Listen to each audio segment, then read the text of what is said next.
نبی آتے رہے آخر میں نبیوں کے امام آئے، وہ دنیا میں خدا کا آخری لے کر پیام آئے۔ وہ ہیں بے شک بشر لیکن تشہد میں اذانوں میں، جہاں دیکھیں خدا کے نام کے بعد ان کا نام آئے۔ میرے واجب الاحترام معزز سامعین کرام، گزشتہ 3 جمعوں سے سیرت طیبہ ہمارے پیارے نبی صلی اللہ علیہ وآلہ وسلم کی حیات مبارکہ کا تذکرہ چل رہا تھا۔ گزشتہ 2 جمعوں میں تو سیرت قبل از بعثت پہ بات ہوئی تھی، اور پچھلے جمعے آپ صلی اللہ علیہ وسلم کی ولادت باسعادت پر گفتگو کی تھی، اور آج انشاءاللہ اسی کو آگے بڑھائیں گے۔ آپ صلی اللہ علیہ وسلم کا مبارک جو بچپن ہے اس کے کچھ واقعات آپ حضرات کے سامنے رکھنے ہیں۔ آپ صلی اللہ علیہ وسلم کا یہ سیرت کو بیان کرنا، اس سے مقصد یہ ہے کہ ہمارے دلوں میں اللہ کی محبت اور زیادہ، اللہ کے نبی کی محبت اور زیادہ بیٹھ جائے۔ الحمدللہ ہر مومن کے دل میں اللہ کے نبی سے محبت بھی ہے، عقیدت بھی ہے، الفت بھی ہے۔ نبی کے نام سے ہم جیتے ہیں، اور نبی کریم صلی اللہ علیہ وسلم کے صدقے ہی اللہ نے ساری کائنات کو وجود بخشا ہے، یہ ہمارا عقیدہ ہے۔ تو ان سے جب ان کے تذکرے ہوں گے تو اور زیادہ محبت بڑھے گی کہ اللہ کا کتنا بڑا ہم پر احسان ہے کہ اللہ نے اپنے لاڈلے نبی کی امت میں ہمیں پیدا فرما دیا۔ یہ بہت بڑا احسان ہے اللہ کا، اور ہمارے لیے یہ بہت بڑی نعمت ہے، اور یہ بہت بڑی نسبت ہے ہمارے لیے کہ ہمیں اللہ نے اپنے پیارے حبیب صلی اللہ علیہ وسلم کی امت میں پیدا فرما دیا۔ یاد رکھیں، نسبت آدمی کو بہت اونچا لے جاتی ہے۔ اب دیکھیں، جس چیز کی نسبت اللہ کے محبوب پیغمبر صلی اللہ علیہ وسلم سے ہو جائے اس کا مقام و مرتبہ سب سے بڑھ جاتا ہے۔ ہمارے پیارے نبی صلی اللہ علیہ وسلم ربیع الاول کے مہینے میں تشریف لائے ہیں، اور یہ ربیع الاول آپ کی نسبت سے بہت زیادہ مقام و مرتبے پر پہنچ گیا۔ اور کیسا مقدس مہینہ اللہ نے اپنے حبیب صلی اللہ علیہ وسلم کے لیے سنا، ربیع الاول، پہلی بہار۔ گویا کہ اللہ نے اس کائنات میں اپنے حبیب بھیج کر یہ بتا دیا کہ اب یہ بہار والا نبی آ گیا ہے۔ جہاں بھی اللہ کے نبی صلی اللہ علیہ وسلم کی تعلیمات گزریں گی وہاں بہار آ جائے گی، وہاں سے خزاں ختم ہو جائے گی، وہاں ظلمت اور اندھیرے چھٹ جائیں گے، اور نور کی روشنی وہاں چمکنے لگے گی۔ یہ نبی ہیں، جہاں پڑی نہیں نظر وہیں ہے رات آج تک، وہیں سحر ہوئی جہاں جہاں گزر گیا۔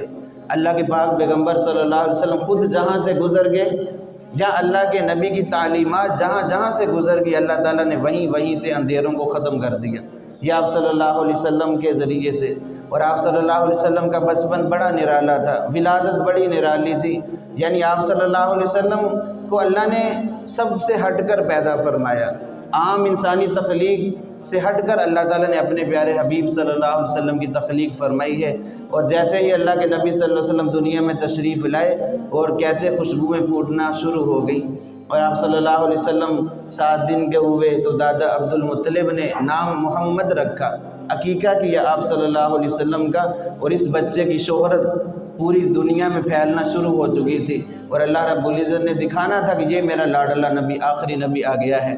آپ صلی اللہ علیہ وآلہ وسلم کی ولادت سے پہلے ہی اللہ تعالیٰ نے ایسے کرشمے ظاہر کرنا شروع کر دیے تھے کہ جو دیکھتا تھا وہ سوچتا تھا کہ یہ کوئی بڑی ہستی آ گئی ہے، اور اللہ رب العزت نے واقعتاً اپنے حبیب صلی اللہ علیہ وسلم کی خاطر ہی یہ سب کچھ بنایا بھی ہے، اور اس کو بسایا بھی ہے، اس کو سنوارا بھی ہے اپنے حبیب کے صدقے۔ تو آپ صلی اللہ علیہ وآلہ وسلم ابھی بچپنے میں ہیں، ابھی چند دنوں کے ہوئے ہیں۔ کچھ دن تو آپ کی والدہ حضرت آمنہ نے دودھ پلایا آپ صلی اللہ علیہ وسلم کو، پھر کچھ دن حضرت سویبہ رضی اللہ تعالی عنہا جو ابو لہب کی لونڈی تھی، جن کو آزاد کیا تھا، انہوں نے بھی دودھ پلایا آپ صلی اللہ علیہ وسلم کو۔ عرب میں رواج یہ تھا کہ بچوں کی بہترین تربیت کے لیے، اچھا ماحول کے لیے ان کو باہر دیہاتوں میں بھیج دیا جاتا تھا، تاکہ یہ زبان بھی اچھے سے سیکھ لیں، اور یہ فصاحت و بلاغت سیکھ لیں، اور اسی طرح ان کی تربیت اچھی ہو سکے، کیونکہ دیہات کی آب و ہوا ذرا بہتر ہوتی ہے۔ یہ بیت اللہ، یہ کعبۃ اللہ، یہ مرکز تھا، یہاں سے قافلوں کا آنا جانا لگا رہتا تھا ادھر، اور ظاہر بات ہے دور دور ممالک سے قافلے آتے، ان کے ساتھ وائرس وبائیں اس قسم کے حالات پیدا ہوتے رہتے تھے۔ تو اس لیے عرب میں یہی تھا کہ اپنے بچوں کو پرورش کے لیے، رضاعت کے لیے کہیں دور بھیج دیا جاتا۔ تو اللہ رب العزت نے اپنے پیارے حبیب صلی اللہ علیہ وسلم کے لیے جس خاتون کا انتخاب کیا ہے ان کا نام حلیمہ سعدیہ ہے۔ اب دیکھیں اللہ نے اپنے حبیب صلی اللہ علیہ وسلم کے طفیل کن لوگوں کا انتخاب کیے۔ باپ جس کو چنا ہے اللہ نے ان کا نام عبداللہ ہے، جس میں اللہ کے نام کی نسبت ہے۔ آپ صلی اللہ علیہ وسلم کے جتنے بھی چچا ہیں کسی میں یہ نسبت نہیں ہے۔ کسی کا نام عبد العزیٰ ہے، کسی کا نام عبد الکعبہ ہے، اسی طرح نوفل ہے اور زرار ہے، مختلف نام ہیں، کسی میں یہ نسبت نہیں ہے، صرف عبداللہ کے نام میں اللہ کی نسبت ہے۔ اور آپ صلی اللہ علیہ وسلم کی والدہ کے لیے جس عورت کا انتخاب کیا اس کا نام آمنہ ہے، اس میں امن کی نسبت ہے کہ یہ امن والا نبی ہے اور امن والی ماں کی گود میں اس نے پرورش پانی ہے، تو ماں کا نام بھی کتنا خوبصورت، آمنہ، امن والی۔ اور جس دائی نے پرورش کرنی تھی اس کا نام حلیمہ سعدیہ۔ حلیمہ سعدیہ کا معنی نیک بخت، حلیمہ حلم والی، بردبار۔ یاد رکھیں اگر ماں میں حوصلہ نہیں ہوتا تو بچے کی صحیح معنوں میں تربیت نہیں ہو سکتی۔ تو اللہ نے کیسا انتخاب کیا؟ یہ اللہ ہی کا انتخاب تھا کہ دائی جس نے رضاعت کی ہے اس کا نام حلیمہ سعدیہ ہے، اور ان کا تعلق قبیلہ سعد سے ہے، بنو سعد، یہ عرب کا ایک قبیلہ ہے۔ اب حالات یہ تھے کہ جب اللہ کے نبی صلی اللہ علیہ وسلم پیدا ہوئے ہیں اور اس وقت قحط سالی کا عالم تھا، خاص طور پر قبیلہ بنو سعد میں یہ حالت تھی کہ ماؤں کی چھاتیاں بھی خشک ہو چکی تھی، بچے ان کا خود اللہ کے نبی صلی اللہ علیہ وسلم کا جو دودھ شریک بھائی عبداللہ جس کا نام ہے وہ بھی ہر وقت روتا رہتا تھا، اور بکریاں تھیں وہ بھی دودھ نہیں دیتی تھیں۔ حالت یہ تھی ایک مریل سی اونٹنی تھی اور ایک گدھا تھا جس کو لے کر یہ مکہ کی طرف عورتیں 10 عورتیں آئی ہیں قبیلہ بنو سعد سے، تاکہ ہم بچوں کو لیں اور ہمیں بھی کچھ مال و دولت ملے اور ہم ان کی پرورش کریں گی۔ اب یہ لاغر اونٹنی کی وجہ سے حضرت حلیمہ سعدیہ رضی اللہ تعالی عنہا اور ان کے شوہر حارث جن کا نام ہے، اب یہ چلے ہیں۔ اب معاملہ کیا ہے کہ سب سے پیچھے رہ گئے اپنی سواری کی وجہ سے، سواری کی کمزوری کی وجہ سے۔ اب جو عورتیں تھیں بڑے بڑے مالداروں کے بچے لے کر چلی گئی۔ اب جب یہ پہنچی ہیں تو پتہ چلا کہ صرف ایک در یتیم، ایک عبداللہ کا لاڈلا یتیم بچہ ہے، بس وہی رہ گیا ہے۔ اور حضرت آمنہ بڑی پریشان تھی کہ باپ یہ بیٹا کیسا ہے کہ اس کے باپ کا سایہ سر سے اٹھ چکا ہے اور کوئی اس کی طرف توجہ کرنا پسند نہیں کرتا۔ اللہ تعالیٰ کسی کو ادھر بھیجنا ہی نہیں چاہتے تھے۔ اللہ تعالیٰ نے حضرت حلیمہ کے مقدر کو جگایا اور اللہ تعالیٰ نے ان کو یہ شرف بخشنا تھا کہ اللہ تعالیٰ نے آج پوری دنیا پر نام کو روشن کر دیا اللہ کے اپنے حبیب کے طفیل۔ تو حضرت حلیمہ سعدیہ پہنچتی ہیں، پتہ چلا بچے سب جو عورتیں تھیں مالداروں کے بچے لے جا چکی ہیں، اور ایک بچہ ہے عبد المطلب کا پوتا ہے جو مکہ کے سردار ہیں، اور ان کے باپ سر پہ نہیں ہے۔ حسرت یہ ہوتی تھی کہ ظاہر بات ہے والد ہوگا تو ہماری اچھی خدمت ہو جائے گی، لیکن انہوں نے اپنے شوہر سے مشورہ کیا کہ اب کیا کرنا چاہیے۔ تو شوہر نے کہا خالی ہاتھ جانا مناسب نہیں ہے، لہٰذا آپ جا کر بچہ دیکھیں تو صحیح، اور اسی بچے کو لے آئیں۔ حضرت حلیمہ سعدیہ دروازے پر آتی ہیں، حضرت آمنہ ان کو اندر بلاتی ہیں اور پوچھتی ہیں کہاں ہے بچہ؟ تو حضرت آمنہ فرماتی ہیں کہ یہ بچہ لیٹا ہوا ہے، اوپر چادر تھی آپ صلی اللہ علیہ وسلم کے۔ اور حضرت حلیمہ سعدیہ جب آگے بڑھتی ہیں تو حضرت آمنہ وہ چادر اٹھاتی ہیں تو فرماتی ہیں کہ میں نے بچے کو دیکھا، انہوں نے مسکرا کر مجھ کو دیکھا، ایسی محبت میرے دل میں بیٹھ گئی اس بچے کی۔ یہ محبت کا نظام بھی اللہ تعالیٰ ہی چلاتے ہیں۔ اللہ تعالیٰ جس کے دل میں چاہتے ہیں محبت ڈالتے ہیں، اگر اللہ نہ چاہے تو کائنات کی کوئی طاقت کسی کے دل میں محبت نہیں ڈال سکتی۔ یہ ایک غیبی نظام اللہ کا نظام چلتا ہے، اللہ تعالیٰ جس کے دل میں محبت ڈال دیں۔ اب دیکھیں اللہ تعالیٰ نے خود اپنے پیارے حبیب صلی اللہ علیہ وسلم کو کیا فرمایا کہ میرے محبوب لو انفقت ما فی الارض جمیعا ما الفت بین قلوبہم، اے میرے محبوب کائنات کے سارے خزانے بھی اب خرچ کر دیں، ان صحابہ کے دل میں آپ محبت نہیں ڈال سکتے، پیسے کے ذریعے محبت نہیں بیٹھتی، یہ ایک اللہ کا غیبی نظام ہے۔ فرمایا کہ ولیکن اللہ الف بینہم، اللہ تعالیٰ نے ان کے دلوں میں محبت ڈال دی ہے۔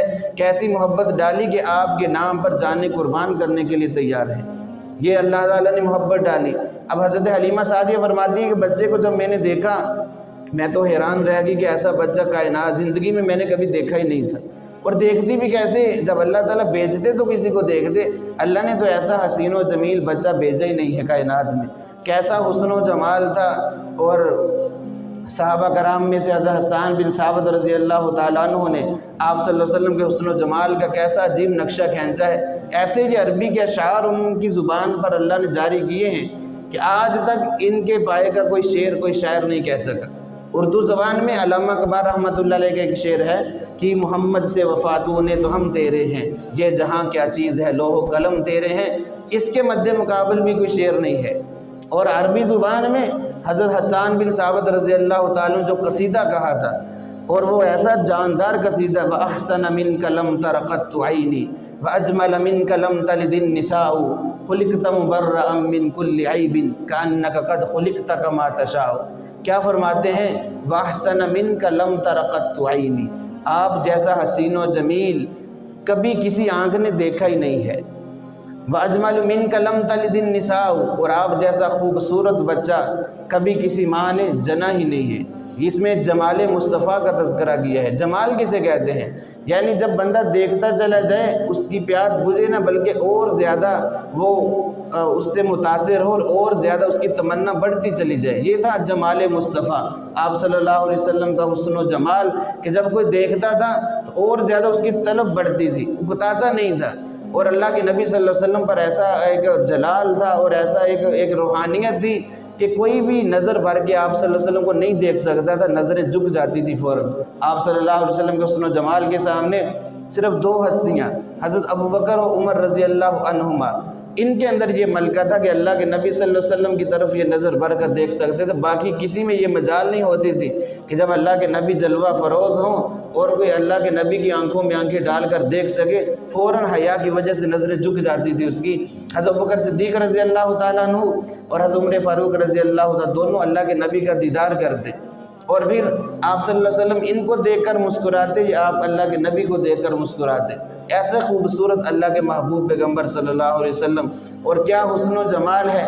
ایک صحابی فرماتے ہیں، حضرت جابر بن سمرہ رضی اللہ تعالیٰ عنہ، ایک دن ایسا ہوا کہ 14ویں رات کا چاند چمک رہا تھا اور ہم مسجد نبوی میں تشریف فرما تھے۔ اللہ کے نبی نے سرخ دھاری دار چادر، سرخ سیاہ دھاری دار چادر اوڑھی ہوئی تھی، اور میں کبھی 14ویں رات کے چاند کو دیکھتا، کبھی جمال مصطفیٰ کو دیکھتا، کشمکش رہی، کبھی ادھر کبھی ادھر، کبھی ادھر کبھی ادھر۔ پھر میرے دل نے فیصلہ کیا کہ اللہ کے محبوب پیغمبر صلی اللہ علیہ وسلم 14ویں رات کے چاند سے بھی زیادہ خوبصورت ہے، اور کیسے نہ ہوتے، اللہ تعالیٰ نے بنایا ہی ایسا تھا اپنے حبیب صلی اللہ علیہ وسلم کو کہ جس جیسا کسی ماں نے جنا ہی نہیں ہے۔ اور کیا کسی شاعر نے کہا ہے، چنو 14ویں سی تے کوئی ستارہ، میں دوواں نوں ویکھاں دوبارہ دوبارہ، خدا دی قسم چند مدم دساوے، محمد دا چہرہ ہسی نظری آوے۔ یہ تھا آپ صلی اللہ علیہ وآلہ وسلم جن کے دیدار کے لیے صحابہ مشتاق رہتے تھے۔ اور حضرت ابوبکر صدیق رضی اللہ تعالیٰ عنہ نے تو ایک مرتبہ عرض کی، یا رسول اللہ میرا دل چاہتا ہے آپ کا چہرہ ہو اور صدیق کی آنکھیں ہوں، میں آپ کا دیدار کرتا رہوں۔ یہ عشق تھا صحابہ کرام رضوان اللہ تعالیٰ علیہ مجمعین کو۔ ایک بزرگ کے بارے میں آتا ہے، اللہ کے نبی کی مجلس میں وہ روزانہ تشریف لاتے، خاموشی سے بیٹھتے، اللہ کے نبی کو صرف دیکھتے رہتے اور اٹھ کے چلے جاتے۔ ایک دن اللہ کے نبی صلی اللہ علیہ وسلم نے پوچھا کہ کیا معاملہ ہے، آپ آتے ہیں خاموشی سے بیٹھتے دیکھتے رہے چلے جاتے ہیں۔ انہوں نے عرض کی، یا رسول اللہ جب ہم گھر میں ہوتے ہیں تو دل بڑا بے چین بے قرار ہوتا ہے، اور پھر آپ کے پاس آتے ہیں، آپ کا دیدار کرتے ہیں تو ہماری پیاس بجھ جاتی ہے، ہمیں سکون مل جاتا ہے، بس میں تو صرف آپ کا دیدار کرنے کے لیے ہی آتا ہوں۔ کیا حسن و جمال تھا اللہ کے محبوب پیغمبر صلی اللہ علیہ وسلم کا۔ جب آپ صلی اللہ علیہ وسلم کا وصال ہوتا ہے 12 ربیع الاول سوموار کا دن، تقریباً 9-10 بجے کا ٹائم تھا، اور جب وصال ہوا تو ایک دیہاتی آدمی کھیتوں میں ہل چلا رہا تھا، اس کو خبر ملی کہ اللہ کے نبی صلی اللہ علیہ وسلم دنیا سے پردہ فرما گئے، اور کیسی محبت تھی دل میں۔ وہیں کام روکا اور اللہ کے سامنے ہاتھ بلند کر لیے اور عرض کی، یا رب جلیل، یہ تو نے جو آنکھیں دی تھی نا اپنے نبی کے دیدار کے لیے دی تھی، اور آج اگر تیرا نبی دنیا میں نہیں رہا تو یا اللہ میری آنکھیں بھی واپس لے لے، مجھے ان کی کوئی ضرورت نہیں ہے۔ کیا جو آنکھیں اللہ کے نبی کا دیدار نہ کر سکے، مجھے ان آنکھوں کی بھی کوئی ضرورت نہیں۔ کیا محبت تھی صحابہ کرام کے دلوں میں، عشق تھا اللہ کے محبوب پیغمبر صلی اللہ علیہ وسلم کا۔ حلیمہ سعدیہ فرماتی، میری تو عقل دنگ رہ گئی، حیران کہ کیسا خوبصورت بچہ ہے اور کیسی اس کی مسکراہٹ ہے جس سے پھول جڑ رہے ہیں، اور میں نے اپنے بچے کو اٹھایا، گود میں لیا تو ایسا جیسے کوئی نور اتر آیا مجھ پر، ایسی روحانیت، ایسی عجیب کیفیت ہوگی کہ جیسے پتہ نہیں کتنی بڑی دولت میرے ہاتھوں میں آ گئی ہے۔ مجھے ذرہ احساس نہیں تھا، کوئی پیسے کا کوئی لالچ نہیں تھا، کوئی کچھ نہیں تھا۔ جیسے میں نے بچے کو اٹھایا میرے تو باغ جاگ اٹھے، اور حقیقت بھی یہی ہوئی۔ اللہ کے محبوب پیغمبر صلی اللہ علیہ وسلم حلیمہ سعدیہ کی گود میں ہیں، اب وہ لے کر اپنے شوہر کے پاس آئی، شوہر کو دکھایا تو وہ بھی حیران رہ گئے کہ ایسا خوبصورت بچہ، بڑی دولت تو نے تو کما لی ہے۔ اب جانے کی تیاری کی، لاغر اونٹنی ہے، بچے کو شوہر آگے بیٹھے ہیں اور حضرت حلیمہ سعدیہ نے بچے کو پیچھے پکڑ کے جب بیٹھنے لگی تو اونٹنی چل ہی نہیں رہی، بڑے پریشان کہ معاملہ کیا ہے۔ پھر عقل میں اللہ تعالیٰ نے یہ بات ڈالی کہ یہ جو دولت آپ کے ہاتھوں میں ہے یہ کسی کے پیچھے نہیں، اس کو بلکہ آگے بٹھاؤ، پھر یہ سواری اٹھے گی۔ اب بچے کو آگے گود میں پکڑا، سب سے آگے بچہ ہے، اب یہ اونٹنی کے اندر جان آ گئی، اونٹنی جوان ہو گئی، اور ایسا بالکل جو کمزوری تھی سب کچھ ختم ہو گیا کہ یہ برکت والا نبی آ گیا۔ اللہ کے محبوب صلی اللہ علیہ وسلم کی برکتیں دیکھیں، کیا کیا انداز اللہ نے اپنے قدرت کے کرشمے دکھائے ہیں اپنے حبیب کی ولادت پر۔ اب یہی اونٹنی جو جس سے چلنا محال تھا، اب وہی ایسی تیز بن گئی کہ یہ جو مکے کی عورتیں، جو قبیلہ بنو سعد کی عورتیں تھیں بچوں کو لینے، وہ بھی راستے میں تھی کہ حلیمہ سعدیہ قریب سے گزری، بڑی تیز سواری، وہ بڑی حیران، کیا حلیمہ تیری تو اونٹنی چلنے کے قابل نہیں تھی، یہ کیا معاملہ ہے، کیا کوئی سواری بدل لی ہے؟ اونٹنی بدلی؟ اس نے کہا کہ سواری نہیں بدلی، سوار بدل گیا ہے۔ اللہ کے محبوب پیغمبر صلی اللہ علیہ وسلم آگے ہیں، اب یہ کیا برکتیں تھیں، وہاں قبیلہ بنو سعد میں پہنچتے ہیں، ایسا کہ جیسے روحانیت اس قبیلے پر اتر رہی ہے۔ اللہ تعالیٰ نے آپ کی برکت سے سب کا جو قحط سالی تھی سب ختم کر دی، فراوانی ہوگی، اور بکریاں جو دودھ نہیں دیتی تھی بہت زیادہ دودھ دینا شروع کر دیا اللہ کے نبی کی برکت سے۔ یاد رکھیں اللہ کے نبی ہیں ہی برکتوں والے نبی، کیسی کیسی برکتیں اللہ تعالیٰ نے اپنے حبیب کے صدقے دکھائی ہیں، کیسے کیسے معجزات ہیں۔ آپ صلی اللہ علیہ وسلم دیکھیں ایک برکت کا واقعہ، غزوہ خندق کے موقع پر صحابہ کرام جو ہیں وہ خندق کھود رہے ہیں، اور صحابہ نے بعض نے آ کر عرض کی یا رسول اللہ ہم نے اپنے پیٹ پہ پتھر باندھے ہوئے، حالت یہ ہے بھوک کی وجہ سے۔ اللہ کے نبی صلی اللہ علیہ وسلم نے جب اپنے صحابہ کی یہ حالت دیکھی نا تو اپنا پیٹ سے کپڑا اٹھایا تو 2 پتھر بندھے ہوئے تھے۔ کیا میرے صحابہ میں نے 2 پتھر باندھے اسی بھوک کی وجہ سے؟ بڑا مشکل کام تھا زمین کو، پتھریلی زمین کو کھودنا، اور غزوہ خندق اس موقع پر اللہ کے نبی صلی اللہ علیہ وسلم کی کچھ نمازیں بھی قضا ہو گئی تھی، بعد میں ان کو ادا فرمایا تھا، بڑا مشکل کام تھا، دشمن سر پہ تھا۔ خیر جب حضرت جابر رضی اللہ تعالیٰ عنہ نے یہ منظر دیکھا کہ اللہ کے نبی بھوک سے بے تاب ہیں، 2 پتھر بندھے ہوئے ہیں، صحابی رسول تھے، رہا نہ گیا، گھر میں آئے، اپنی اہلیہ سے کہنے لگے کچھ ہے گھر میں؟ وہ کہنے لگی یہ تھوڑا سا آٹا ہے اور یہ بکری کا بچہ ہے، بس یہی کچھ ہے۔ تو فرمایا کہ اللہ کے نبی کی یہ حالت مجھ سے دیکھی نہیں جا رہی کہ اللہ کے نبی بھوکے ہوں اور ہمیں اس مال و دولت کی کیا ضرورت ہے۔ فوراً بکری کو کے بچے کو ذبح کیا اور وہ آٹا دیا کہ اس کو گوندھ کے روٹیاں بناؤ اور میں اللہ کے نبی کے پاس جاتا ہوں، اور بیوی نے کہا کہ جا کر کہنا کہ 3-4 بندوں کا کھانا ہے، ان کے کان میں جا کر کہنا تشریف لے آئیں۔ آپ صلی اللہ علیہ وسلم کے پاس پہنچتے ہیں، ظاہر بات تھوڑا سا کھانا تھا چند بندوں کے لیے، وہاں 1400 صحابہ تھے، مختلف روایتیں ہیں۔ اللہ کے نبی صلی اللہ علیہ وسلم کے کان میں جا کر کہا یا رسول اللہ گھر میں تھوڑا سا کھانا بنایا ہے، آپ تشریف لیں، 2-4 آدمی ساتھ لے آئیں، بس اتنا ہی انتظام ہے۔ کان میں بات گئی اور اللہ کے نبی صلی اللہ علیہ وسلم نے اعلان فرما دیا 1400 صحابہ میں، کیا میرے صحابہ آجو، آج جابر نے ہماری دعوت کی ہے۔ ان کے پاؤں کے نیچے سے تو زمین نکل گئی، کیا وہ 2-4 بندوں کا کھانا 1400 صحابہ، 1400-1500 صحابہ کیا بنے گا؟ ظاہر بات ہے ایک میزبان ہے، مہمان زیادہ آ جائے، کھانا کم ہو، انتظام کم ہو، کتنی بڑی پریشانی ہے اس کے لیے۔ اب حضرت جابر رضی اللہ تعالیٰ عنہ رنجیدہ دل ہے، اب کیا بنے گا، رسوائی ہو جائے گی، لیکن اللہ کا نظام کچھ اور تھا۔ اپنی بیوی سے اگر کہا کہ یہ معاملہ ہے، اللہ کے نبی نے تو سب کو دعوت دے دی ہے، اب کیا کریں؟ تو بیوی کہنے لگی کہ تو نے کہا نہیں تھا کہ کان میں کہا نہیں تھا کہ 2-4 بندے آ جائیں؟ تو کہا میں نے تو یہی کہا تھا، لیکن اللہ کے نبی نے یہ آواز لگا دی۔ فرمایا کہ بھی پریشان نہ ہو، نبی جانے اور اس کا خدا جانے، ہمیں پریشان ہونے کی ضرورت نہیں ہے۔ اللہ کے نبی صلی اللہ علیہ وسلم گھر میں تشریف لائے، دیکھا تھوڑا سا کھانا ہے، اور بعض روایتوں میں آتا ہے آپ صلی اللہ علیہ وسلم نے اپنا لعاب مبارک اس کھانے میں ڈالا اور فرمایا کہ اب حکم دے دیا کہ روٹیاں بناتے چلے جائیں، اور جو برتن تھا سالن والا جو دیگچی تھی، اس سے کے اوپر سے یہ کپڑا نہیں اٹھانا، اسی میں سے ڈالتے چلے جائیں۔ اور 10 صحابہ کو آپ نے بٹھا دیا کہ ان کو کھانا کھلانا شروع کریں۔ اب صحابہ فرماتے ہیں کہ ہم 1400-1500 صحابہ تھے، سب نے پیٹ بھر کر کھانا کھایا، اور اللہ نے ایسی برکت ڈال دی اللہ کے اپنے حبیب کے طفیل کہ تھوڑا سا 2-4 بندوں کا کھانا 1400-1500 آدمی کھا رہے ہیں۔ یہ تھا برکت آپ صلی اللہ علیہ وسلم کی۔ اور یہ برکت جب قبیلہ بنو سعد میں آئے تو وہاں قحط سالی ختم ہو گئی، وہاں تو بہار آ گئی، ہے بہار والے نبی تھے تو وہاں بہار آ گئی، اور بکریوں نے دودھ زیادہ دینا شروع کر دیا۔ بلکہ بڑی روایتیں یہاں مفسرین نے، بلکہ مورخین نے، سیر نگار جو آدمی بڑے بڑے واقعات لکھے ہیں آپ صلی اللہ علیہ وسلم کے، یہ بچپن کے واقعات۔ وہاں ایسا ہوا کہ ایک آدمی تھا، بڑا بیمار تھا، لاغر تھا، چیچک کا مرض تھا، اس کو جسم گل سڑ رہا تھا۔ وہ ایک دن پانی پینے لگا تو اللہ کے نبی، چھوٹے سے بچے تھے، وہ پانی کے اندر ہاتھ لگ گیا۔ اب اس ہاتھ کی برکت سے ایسا اس نے جو پانی پیا تو بالکل شفا یاب ہو گیا۔ وہ بڑا حیران کہ جو بیماری لا علاج تھی، کیا معاملہ، اس چھوٹے سے بچے کا ہاتھ ہی پڑا ہے پانی میں، تو کیا اس میں کرشمہ ظاہر ہوا ہے۔ وہ بیمار شفا یاب ہو گئے، وہاں تو لینے لگ گئی۔ لوگ آتے کہ اس بچے سے کہیں کہ ہمارے برتن میں پانی میں ہاتھ ڈال دے، بس اس سے لوگوں کو شفا ہوتی ہے۔ اس طرح اللہ نے آپ کی برکت کے فیضان کو وہاں جاری فرمایا۔